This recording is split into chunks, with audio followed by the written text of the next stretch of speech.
আসসালামু আলাইকুম রহমতুল্লাহ। গত পর্বে আমরা দেখেছি ইখফা কীভাবে পড়তে হয়, ইখফার নিয়ম কি এবং কিভাবে ইখফার গুন্না করা লাগে। এখন এই পর্বে আমরা দেখব যে গুন্না এটা কি, এখন গুন্না কিভাবে করতে হয়, এই গুন্না হরফ কয়টি। আমরা দেখতে পাচ্ছি গুন্না এর শব্দ হলো দুইটা, নুন এবং মিম। এখন এখানে লেখা আছে এই উচ্চারণটি নাকের ভিতর থেকে তৈরি হয় এবং নুন মুশদ্দদ এবং মিম মুশদ্দদে পাওয়া যায়। আচ্ছা, নুনের উপরে যদি তাসদিদ থাকে তাহলে এটাকে নুন মুশদ্দদ বলা হয়, বুঝছেন। যে কোনো অক্ষরের উপরে যদি তাসদিদ থাকে তাহলে সেই পুরোটা অক্ষরকে আমরা নুন মুশদ্দদ বা মিম মুশদ্দদ এইরকমভাবে বলি। যদি মিমের উপরে থাকে মিম মুশদ্দদ, বার উপরে যদি এরকম তাসদিদ হয় তাহলে বা মুশদ্দদ এটা বলতে পারি।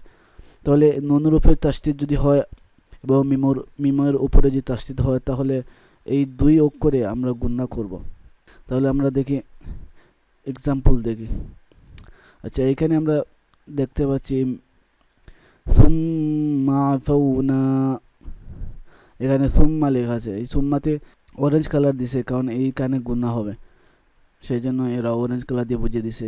এই জায়গাতে মিম মুশদ্দদ, মিমের উপরে তাসদিদ আছে যেহেতু এখানে মিম মুশদ্দদ আছে, গুন্না হবে। মিম এবং নুন এই দুইটার উপরে যদি তাসদিদ হয় তাহলে গুন্না হবে, অন্য কোনো অক্ষরের উপরে তাসদিদ হলে গুন্না হবে না, শুধু এই দুইটার উপরে তাসদিদ হলে গুন্না হবে। তাহলে সুম্মা আফাউনা, সুম্মা এখানে গুন্না হবে।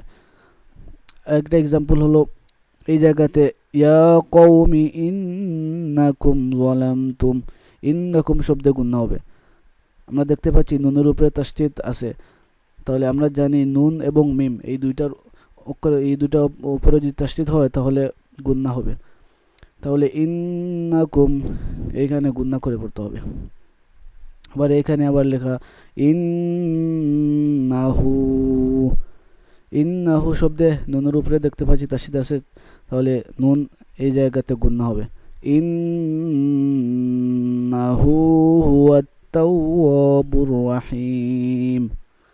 এই যে আরেকটা সুম্মা বাআসনাকুম মিন বাদি মাউতিকুম, সুম্মা শব্দে গুন্না হবে কারণ মিমের উপরে তাসদিদ, আবার এই জায়গাতে নুনের উপরে তাসদিদ আছে, সো সেই জায়গাতে গুন্না হবে। আলাইকুমুল মান্না ওয়াসসালওয়া। আচ্ছা, আজকের এই ভিডিওটা এই পর্যন্তই, আর কালকে অন্য কোনো তাসবিদ নিয়ে হাজির হব ইনশাআল্লাহ। আসসালামু আলাইকুম।